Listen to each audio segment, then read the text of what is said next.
கலைஞர் தொலைக்காட்சி நேயர்களுக்கு வணக்கம். இந்த நல்ல நாளில் உங்களை சந்திக்கிறதுல ரொம்ப ரொம்ப மகிழ்ச்சி. நெஞ்சில் துணிவிருந்தால் மட்டும்தான் சில நல்ல கருத்துக்களை, சமுதாயத்துக்கு தேவையான கருத்துக்களை துணிவோடு திரைப்படங்களில் சொல்ல முடியும். அப்படி தொடர்ந்து தன் படங்களில் நல்ல விஷயங்களை சொல்லிட்டு வர இயக்குனர் சுசீந்திரன் அவர்கள் இப்போது நெஞ்சில் துணிவிருந்தால் இதையே தலைப்பாக கொண்டு விரைவில் ஒரு சிறந்த படத்தை கொடுக்க இருக்கிறாரு. அந்த படக்குழுவினரோட இன்னைக்கு நம்மளை அரங்கத்தில் சந்திக்கிறாரு. அவங்கள சந்திக்கலாம்.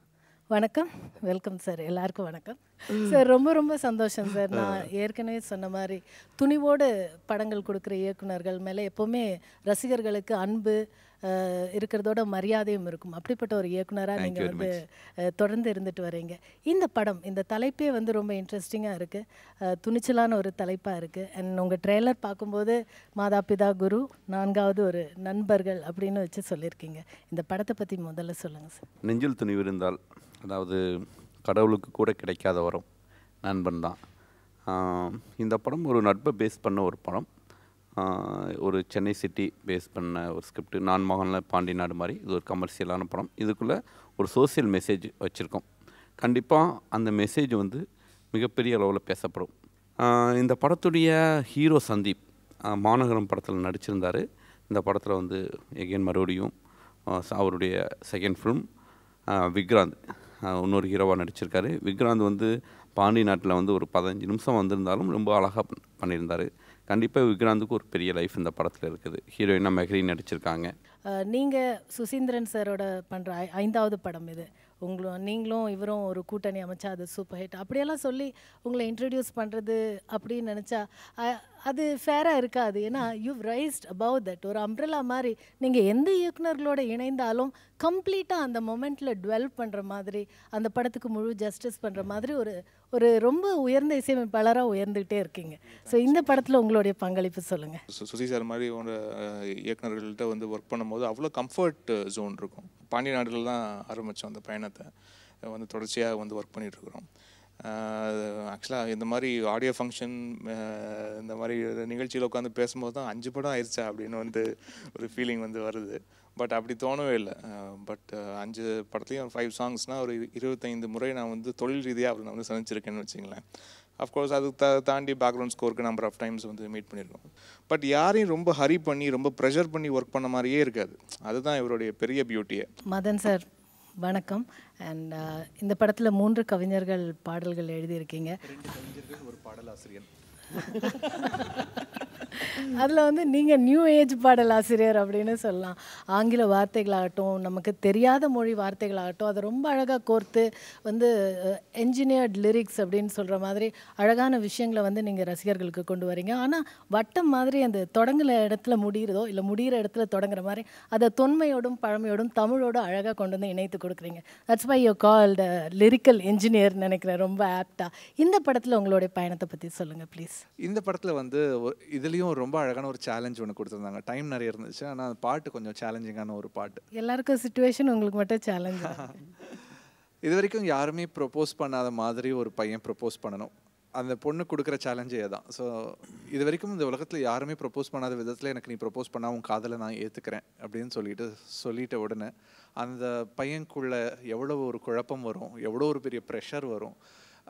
எத்தனை ஆண்கள் இருக்காங்க பின்னாடி, அத்தனை ஆண்கள் வந்து சொல்லாத விதத்தில், அத்தனை ஆண்கள் செய்யாத விதத்தில் எப்படி ப்ரப்போஸ் பண்ணுறதுன்னு சொல்லிட்டு அந்த சிந்தனை இருக்கு இல்லையா, அந்த ட்ராவல் தான் பாட்டை தவிர்த்து அதில் புதுசாக என்ன சொல்லியிருப்போன்றதுலாம் பிரச்சனை இல்லை. ஆனால் அந்த ட்ராவல், அந்த ஒரு ஜேர்னி ஒன்று பண்ண முடிஞ்சது, அந்த ஃப்ரீடம் ஒன்று கொடுத்தாரு ஃபுல்லாக. அதில் உங்களுக்கு பிடிச்ச வரிகள்?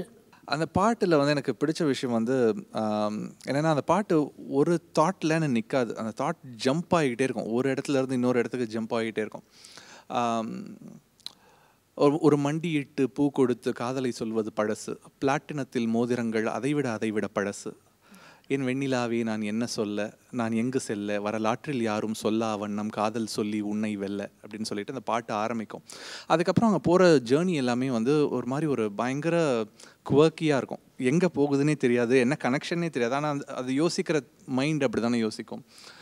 உனக்கு என்ன விக்டோரியா சீக்ரெட் உள்ளாடை வாங்கி ரகசியமாய் நெஞ்சால் தொட்டு சொல்லட்டா, உன்னை விட அழகான பெண்கள் எங்குண்டு என்று சாட்டர்னோ ப்ளூட்டோவோ தேடி செல்லட்டா, அழகே கொரியன் சினிமா படங்கள் முழுதும் அலசி ஒரு காட்சி எடுத்தேனே, அதையே ஒருவன் திருடி எடுத்து கைத்தட்டலும் வாங்க நான் உடைந்தேனே, வாடி வாசல் திறந்திடும் வேளை ஜல்லி கட்டில் புறப்படும் காளை அடக்கிய பின்பு உனக்கு ஒரு மாலை இந்த கோளை தந்தால் ஏற்பாயா அப்படின்ட்டு அந்த பாட்டு அப்படியே இது மாதிரி வெவ்வேறு ஜேர்னி அப்படியே கண்டினியூ ஆகிட்டே போயிட்டு இருக்கும். அந்த தேடல் தான். ஷோபி மாஸ்டர் வணக்கம். நீங்கள் இன்னைக்கு ரொம்ப ஸ்பெஷல் கெஸ்ட் அப்படின்னு சொல்லலாம். ஏன்னா அதிகமாக படங்கள் பற்றி பேசும்போது டான்ஸ் கொரியோகிராஃபர்ஸ் வர்றதில்லை பேசுறதுக்கு. ஸோ இன்னைக்கு நீங்கள் வந்து ஸ்பெஷல் கெஸ்ட். அவர் ஃபேமிலிக்கே டேட் கொடுக்கறது இல்லை. பொதுவாகவே டான்ஸ் கொரியோகிராஃபர்ஸ் அரங்கத்தில் வந்து ஒரு படத்தை பற்றி பேசும்போது நாங்கள் அதிகம் பார்க்க முடியாதுல்ல, அதனால நீங்கள் இன்னைக்கு ரொம்ப ரொம்ப ஸ்பெஷல். ஆக்சுவலி இந்த படம் வந்து நாங்கள் வந்து பார்த்துட்டேன். ஆக்சுவலி வந்து சார் காமிச்சார். ஸோ வந்து ரொம்ப எக்ஸைட்மெண்ட்டாக இருக்குது. ஒரு நல்ல ஒரு மெசேஜ் இருக்குது. நல்ல ஒரு ஒரு ஒரு த்ரில்லர் ஆக்ஷன் த்ரில்லர் சொல்லுவாங்க, அந்த மாதிரி ஒரு ஃபிலிம். ஸோ ரொம்ப ஒரு விறுவிறுப்பாக இருக்கும். அவருக்கே உரிய ஒரு பாணி இருக்கு இல்லையா? ஸோ அதெல்லாம் டெஃபினட்டாக நம்ம வந்து அதில் நிச்சயமாக எக்ஸ்பெக்ட் பண்ணலாம். நீங்கள் பாருங்களேன், படம் ரொம்ப சொல்ல முடியாது, ரிவீல் பண்ண முடியாது. டக்குன்னு உங்களுக்கு ரொம்ப பிடிச்ச காட்சியில் நீங்கள் ரொம்ப நெகிழ்ந்த காட்சி ஒன்று சொல்லுங்கள் படத்தில். அப்புக்குட்டி டான்ஸ் ஆனதுதான் அழையே வந்துருச்சு. உங்களுடைய படங்கள் வந்து எல்லாமே ஒவ்வொரு படத்தில் ஒவ்வொரு விஷயங்களை வந்து நீங்கள் சொல்லியிருப்பீங்க. அது வந்து படம் பார்க்குற ரசிகர்களுக்கு அந்த படம், அந்த படத்தோட ட்ராவல் அதெல்லாம் மனசில் பதிகிற மாதிரியே அந்த படத்தில் என்ன விஷயம் நீங்கள் சொல்லியிருப்பீங்கிறதும் மனசில் பதிஞ்சிருக்கும். லைக் காதலால் காதல் செய்வீர் அந்த படத்தில் வந்து கடைசியில் அந்த குழந்தை செருப்பு விட்டுட்டு அழும்போது கதறி அழுத நிறைய பேரில் நானும் ஒருத்தங்க அப்படின்னு சொல்லலாம். அந்த மாதிரி ஒவ்வொரு படத்தில் ஒவ்வொரு விஷயம் இருக்கும். ஸோ இந்த படத்தில் வந்து குறிப்பாக அந்த மாதிரி ஒரு தாக்கத்தை ஏற்படுத்துகிற மாதிரி மறக்கவே முடியாத மாதிரி என்ன விஷயத்தை கையாண்டிருக்கீங்க? பாண்டி நாடு ரிலீஸ்க்கு முன்னாடி நிறைய பேர் கேட்டாங்க, பாரதிராஜா சார் என்ன கேரக்டர்னு. ஏன்னா அதை சொல்லிட்டேன்னா அந்த சுவாரஸ்யம் இருக்காது. ஸோ அதுதான் அந்த படத்துடைய ஸ்பெஷல். ஸோ கண்டிப்பாக நான் வந்து ஆஃப்டர் ரிலீஸ் உங்களுக்கு தெரியும் இந்த படத்தில் என்ன ஸ்பெஷல்னு. ஏன்னா அது ப்ரீ கிளைமேக்ஸில் தான் அது ஓப்பனே ஆகும். அதனால் வந்து சொல்ல முடியாத சுச்சுவேஷனில் இருக்கேன். கண்டிப்பாக அது வந்து ஆல் ஓவர் தமிழ்நாடு எல்லாருக்கும் ஒரு அட்டென்ஷனான ஒரு விஷயமா இருக்கும். ஸ்டூடெண்ட்ஸுக்கு முக்கியமாக இப்போ படிச்சுட்ருக்க ஸ்டூடெண்ட்ஸுக்கெல்லாம் ஒரு இன்ஸ்பிரேஷனான விஷயமா இருக்கும். அண்ட் இந்த படத்தில் நீங்கள் என்ன ஆட் பண்ணியிருக்கீங்க உங்களுடைய பங்குக்கு? You make every movie special by adding something. அது சில சமயம் ரசிகர்களுக்கு தெரியும், சில சமயம் தெரியாது, பட் உங்களுக்கு தெரியும். Tell us about that. இதில் வந்து ரயில் ஆர்ஆரோ அப்படின்ற ஒரு பாடல் வந்து பண்ணியிருக்கோம் நெஞ்சல் துணி விருந்தாளில். அந்த மெலடி ஸ்பேஸ் எப்போவுமே சார்கிட்ட இருக்கும். அவர் ஒரு மிகப்பெரிய மெல்லிசை ரசிகர் தான் அவர். ஸோ அது வந்து பட் அவர் வேறு மாதிரி பண்ணி பார்க்கலான்ற ஆர்வம்லாம் இருக்கும் ஒரு பக்கம். பட் எண்ட் ஆஃப் த டே அந்த மெலடிக்கு உண்டான ஒரு ஸ்பேஸ் வந்து அது எப்போவுமே அவருக்கு மனசுக்கு நெருங்கின விஷயம்னால அது வந்து கொண்டு வர ட்ரை பண்ணுவார். அதனால் வேறு எது பண்ணாலும் வந்து ஓகே மெலடி கேட்குறாரா, ஓகே தூக்கி போடுப்பா மெலடியே பண்ணிவிடுவோம் அப்படின்ட்டு. ஏன்னா எனக்கு அது ரொம்ப பிடிக்கும் பர்சனலான்றதுனால அது வந்து ஒர்க் பண்ணுவோம். ஸோ நிறைய விஷயங்கள் டிஸ்கஷன் நிறைய வந்து செஞ்சு பார்த்துட்டு அப்புறம் எது ஃபைனல் படுறது மாதிரிலாம் இருக்கும். பட் ரொம்ப அந்த படத்துக்கு வந்து பாசிட்டிவாக தான் இருக்கும் எண்ட் ஆஃப் த டே. அதுதான் படத்தில் அப்பா அவர்கள் 2 பாட்டு எழுதியிருக்காங்க. அதில் ஒரு பாடல் பற்றி முதல்ல சொல்லுங்கள். எச்சச்ச சாங் பாட்டு ரொம்ப இன்ட்ரெஸ்டிங்கான ஒரு சாங். ஏன்னா பெண்களை வந்து திட்டி நிறைய பாடல்கள் வந்துகிட்டு இருந்துச்சு ஒரு பீரியட்லேயும். அதுக்கு அப்படியே டோட்டலி நேர்மாறான ஒரு பாடல், பெண்களை அப்படியே தூக்கி உயர்வாக கொண்டாடுற மாதிரியான ஒரு பாடல். அது ஒரு ஆண்களோட பாயிண்ட் ஆஃப் வியூவிலேருந்து பெண்களை ஏன் திட்டிகிட்டு இருக்க, ஒரு ஆண்னா யார், பெண்ணா யார், பெண் வந்து எவ்வளோ உயர்வானவ அப்படின்னு சொல்லிட்டு சொல்கிற மாதிரியான ஒரு பாடல். அந்த பாடலில் வந்து என்னென்னா, இது மாதிரி பாடல் ரொம்ப அறிவுரை பாடலாக வரும்போது ரொம்ப கருத்தாக இருக்கிற மாதிரி போயிடும். ஆனால் அது இல்லாமல் முழுக்க கமர்ஷியலாக அதை வச்சுக்கிட்டு ஒவ்வொரு லைன்லேயும் அந்த ரைம் ஆகட்டும், ஒரு பிளேஃபுல்னஸ் ஆகட்டும், அது எல்லாமே ரொம்ப அழகாக கொண்டு வந்திருப்பாங்க. மியூசிக்கு, பாடின விதம் எல்லாமே. விஷுவல்ஸ் ரொம்ப நல்லாயிருக்கு, ஷோபி மாஸ்டர் டான்ஸ் ரொம்ப நல்லாயிருக்கு, எல்லாருமே 3 பேருமே சொல்லிட்டாங்க. ஸோ நீங்கள் சொல்லுங்கள், இந்த பாடலில் ஒர்க் பண்ணது இன்ட்ரெஸ்டிங்கான விஷயம். சூரிய ஆட வச்சுருக்கீங்க, அப்புக்குட்டி ஆட வச்சுருக்கீங்க, ஃப்ரெண்ட்ஷிப் சாங்கு. அப்புறம் வந்து ஃபஸ்ட்டே சொன்னார் இது மாதிரி சார் ஜென்ரலாக வந்து இந்த பெண்களை திட்டி இருக்கும், இது வந்து நம்ம அது அப்படியே ஆப்போசிட்டாக ஒரு எல்லாமே பாசிட்டிவ் அப்ரோச் இருக்கணும்னு சொன்னார். ஸோ நமக்கு என்ன சேலஞ்சுன்னா அதான், அவர் ரொம்ப நம்பிடுவார். பிரச்சனையே இது உங்கள் பொறுப்புன்றவார். நான் கொரியோகிராஃப் பண்ணும்போது கொஞ்சம் லிரிக்கை ஃபாலோ பண்ணுவேன். அந்த லிரிக் வேல்யூ கொடுப்பேன். என்னென்னா அந்த லிரிக் வந்து என்ன கேட்குது, ஸோ இதுக்கு சம்மந்தம் இல்லாமல் இருக்கக்கூடாதுன்னு மேக்ஸிமம் ட்ரை பண்ணுவேன். அந்த லிரிக் வந்து நீங்கள் பார்த்தீங்கன்னா விஷுவலாகவே தெரியும். ஸோ அதை நான் ட்ரை பண்ணுவேன். அதில் வந்து இவரோட நான் ஒர்க் பண்ணும்போது நிறைய பாட்டு நான் முன்னாடி சொல்கிறேன், வெளியே படம்லாம் கூகுள் நிறைய அந்த மாதிரி நிறைய பாட்டில் விஷால் சார் வந்து காதெல்லாம் மூடிப்பார், அதெல்லாம் உங்கள். ஆமாம். ஸோ வந்து அந்த விஷுவலுக்கு அந்த லிரிக் ரொம்ப இம்பார்ட்டன்ட் தரும். ஸோ அதுதான் இவங்க ஆல்ரெடி நமக்கு கொஞ்சம் ஈஸி பண்ணிடுறாங்க. இவங்க இது ஈஸி பண்ணலன்னு வச்சுங்களேன், நான் வந்து முழிச்சிட்டு இருக்கணும் இல்லையா.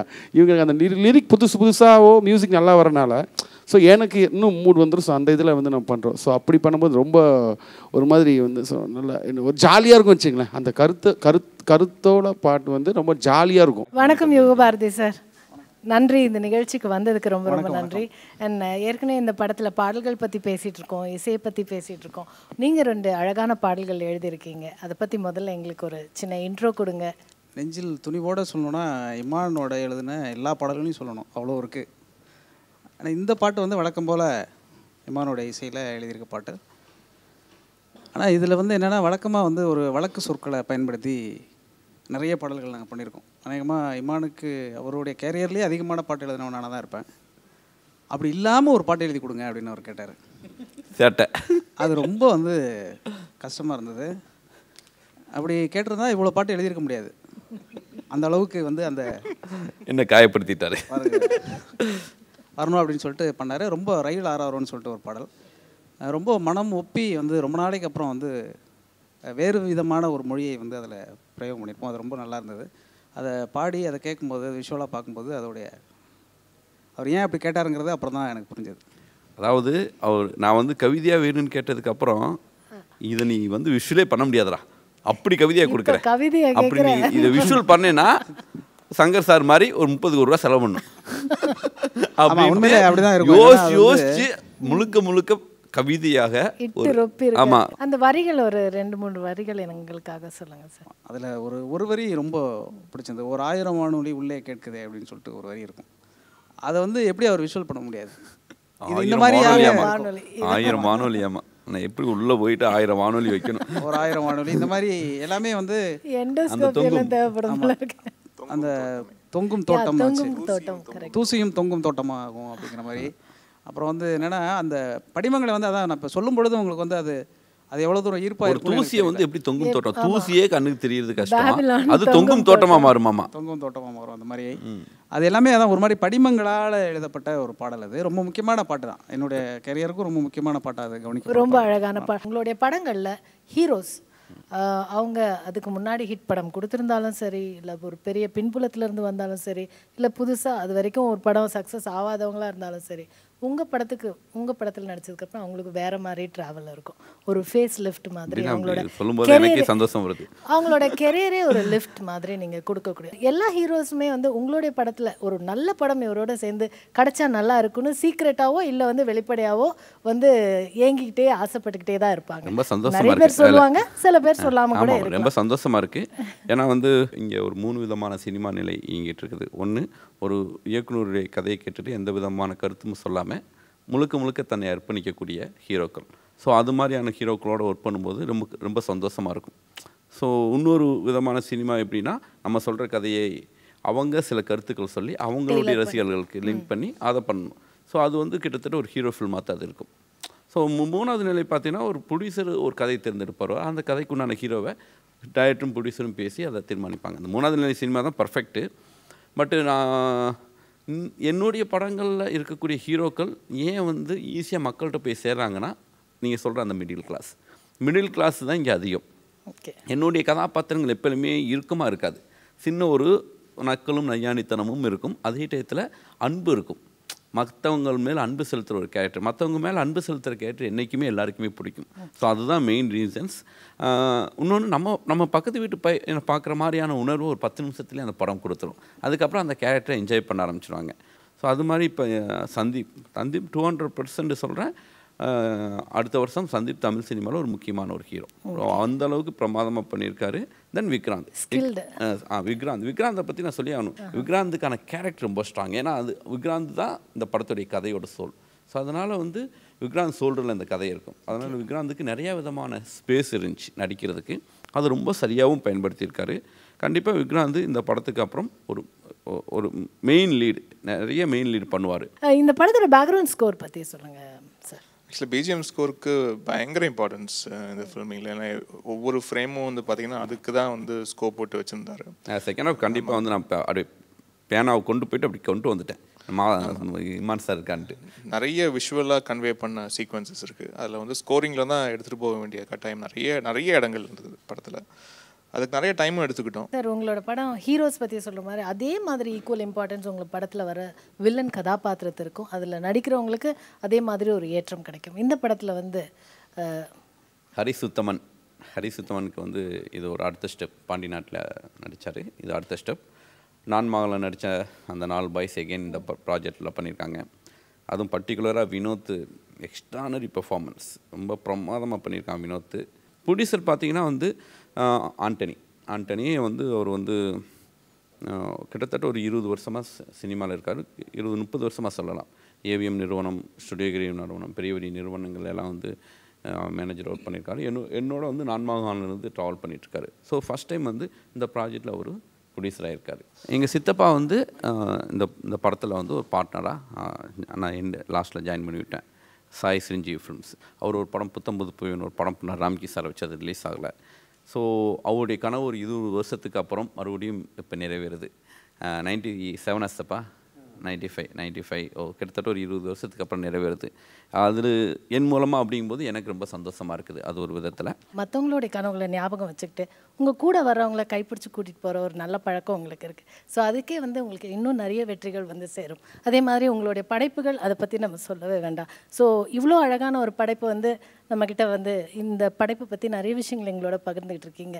Imman sir, Yugabharathi sir, Shobi master, நீங்கள் எல்லாருமே அரங்கத்துக்கு வந்து நிறைய விஷயங்கள் எங்களோட பகிர்ந்துட்டதுக்கு மீண்டும் ஒரு முறை நன்றியை தெரிவிச்சுக்கிறோம். இந்த படம் மிகப்பெரிய வெற்றி படமாக உங்கள் எண்ணம் போல் அமைய வாழ்த்துக்கள் சொல்லி விடைபெறுகிறோம். நன்றி.